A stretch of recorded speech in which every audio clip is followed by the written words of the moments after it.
bạn, chào mừng các bạn đã trở lại với channel của mình là Dịch đây và đây là video tiếp theo của mình. Ok, hôm nay mình sẽ vẫn tiếp tục thử thách Sam thôi các bạn ạ. Ok. Đấy có nghĩa là hôm nay mình sẽ ăn thử gói gì nhỉ? Salad khoai tây chấm tương các bạn nhé. Đây ok. Các bạn nhìn chưa? Ok. Đấy. Salad khoai tây chấm tương ok.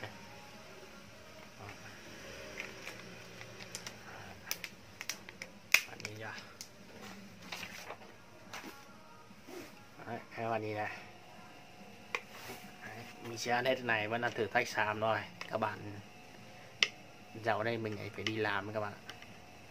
Hôm nay là mình sẽ ăn có mùi gì đấy, có mùi gia vị rất là cay luôn.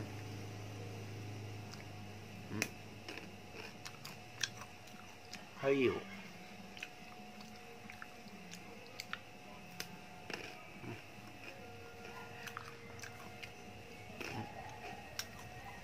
Nói chung là ăn cũng được.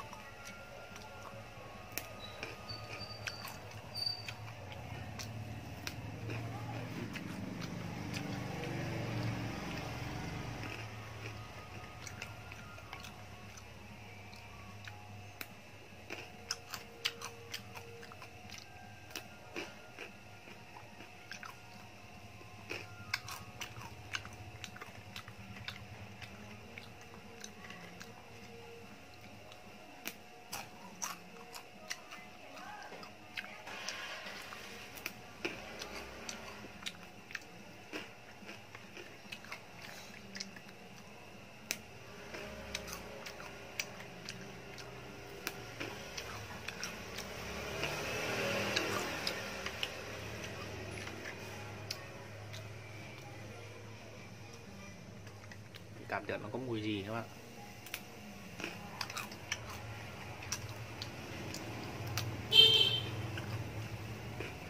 Nó rất là giòn luôn.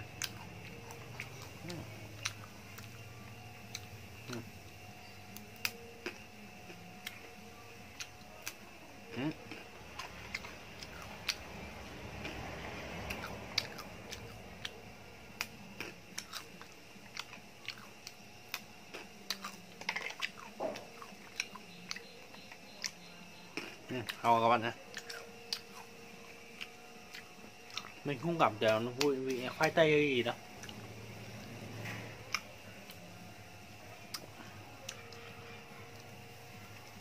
Thế các bạn hãy, nếu mà các bạn đã xem video này, các bạn hãy nhớ like ủng hộ mình nha. Ok. Thì video mình sẽ kết thúc ở đây vì mình vừa ăn xong rồi. Ok. Video mình sẽ kết thúc ở đây nha. Xin chào các bạn.